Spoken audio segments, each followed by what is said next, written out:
Hello, I'm Cameron, I'm Rob. and today we're going to be talking about films, games, and festivals. We're going to talk about reviews with Ben over in Film Corner. Woo! Ben. Yeah. And this is It's First Entertainment.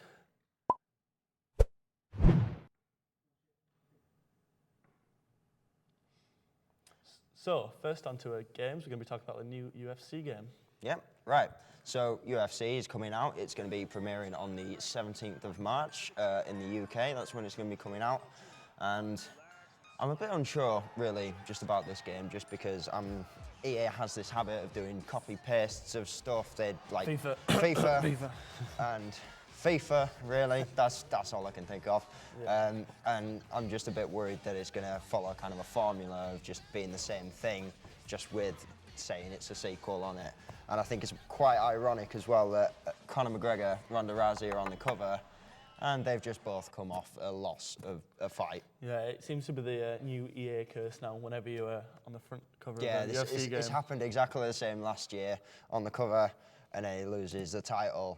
So if you are a UFC fighter and EA comes to you and says, we would like to put you on the cover of our new game, say no. You'll lose your title and all the respect from your friends and family. Yeah, moving on to The Division now. It's a new game that's just come out today, and the beta has been out a few weeks before, and it's had mixed reviews, to be honest. People have said it is kind of repetitive, the missions don't really go anywhere, the story's really short, you can complete it in about 3 hours. Yeah. But like I said, it is a beta, it's not the full game, it's just a taster to see if people are into it. Just got to wait a couple of weeks to see what the actual reviews of the game's going to be like. Hopefully, it'll live up to what it's been said. It has been developed by Ubisoft, who's brought us games like Far Cry, Rainbow Six. They were great games. So it has got a lot to live up to, but we'll have to see when the full game comes out what it's actually like. Okay. Now we're going to be talking about game flops. One in particular. Most people think this isn't actually a flop, but in my opinion, it kind of is. It's Star Wars Battlefront.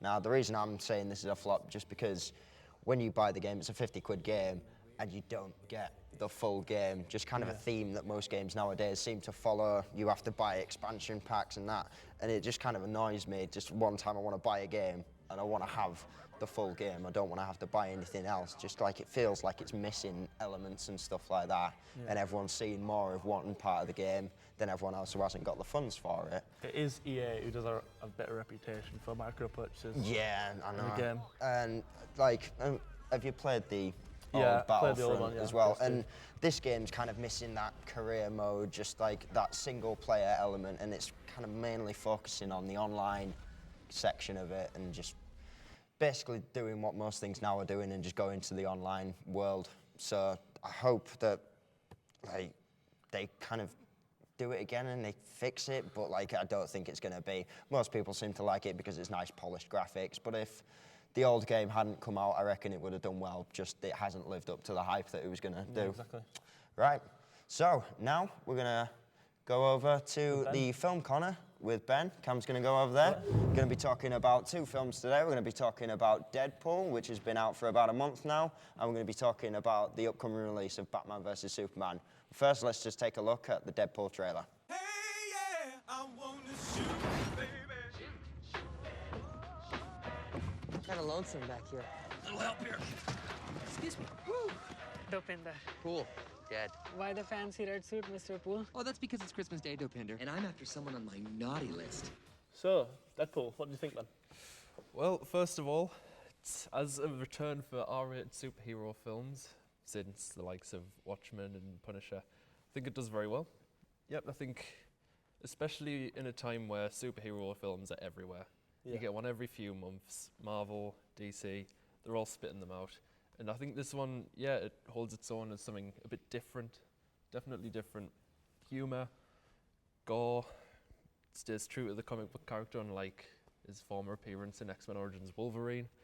And I think, it can hold its head up high amongst a lot of these films. Do you think it is a bit of a comeback for R-rated superhero films? Or? Definitely. Yeah? The whole R-rated thing in superhero films is making quite a comeback in things like Daredevil and Jessica Jones, the Netflix series.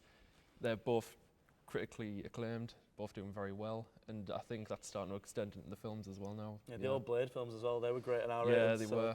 There's about Yeah. 3 of them, all of them really good. So we definitely could be seeing a comeback of these kind of films. Yep, Deadpool already, it's getting a sequel. Batman vs Superman, which we'll talk about, getting an R-rated Blu-ray release. Yeah. So yeah, they're definitely making a comeback. So Deadpool out of 10? 7.5 out of 10, I think. Very good, fresh all the way through. Doesn't really get old, especially with the humour, the character, the action, all brilliant. But I think the generic origin story, you've seen it a million times before, and it gets a bit tiring. But overall, Deadpool, it does a very good job. Yeah. So that definitely keeps it with a Yeah, high score. I've seen Deadpool 2, I think 7.5 is very Yeah. fair, to be honest. Yeah. So, Batman vs Superman, this film's coming out soon. Are you on to see that? next Another week, or- film with a lot of hype, coming out on the 25th of March. And yeah, there's the big question is, how will it cope? How will it feel? A lot of questions. Ben Affleck as the new Batman. Zack Snyder directing after a shaky Man of Steel, with Superman making a return. Lots of new characters. Wonder Woman, Aquaman, Lex Luthor, and new Alfred. Lots to fit in there Yeah, exactly. over 2.5 hours. So whether it can keep itself going, don't question, isn't don't be packed, don't be overstuffed. Can it do that? And if it can, I think we're in for a bit of a treat with Batman vs Superman. So, Ben, Batman or Superman? Prefer Batman, but you Prefer- can't beat Superman. No. No. Rich guy with a car can't beat an actual superhero. Exactly. Yeah, so thank you very much, Ben. We're going to go No back problem. over to Rob now. So see you next week with Batman vs Yep, Superman see you review. next week. Cheers. No idea why 7.5. Deadpool, always 10 out of 10. Both of them completely wrong. So, as Cameron comes over now, we're going to be talking about festivals. We're going to be talking about 2 in particular, Glastonbury and the Download Festival. And welcome back. Hello. There we are. So, first off, Glastonbury Festival. So, Bit of controversy, yeah, I believe. Coldplay, one word. Coldplay are headlining the festival for the 3rd time this year.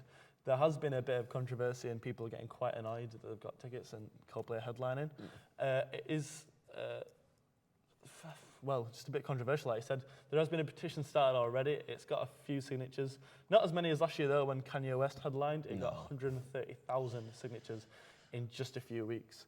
But regardless, you'll go to Glastonbury, you'll probably have a good time because there are 2 other headline acts Yeah. that are yet to be confirmed. It's all about the festival experience, really, Yeah, isn't exactly. it? You can't let one band just kind of dictate how it's going to play out, really. There's always going to be controversial acts at Glastonbury, regardless of who you have on.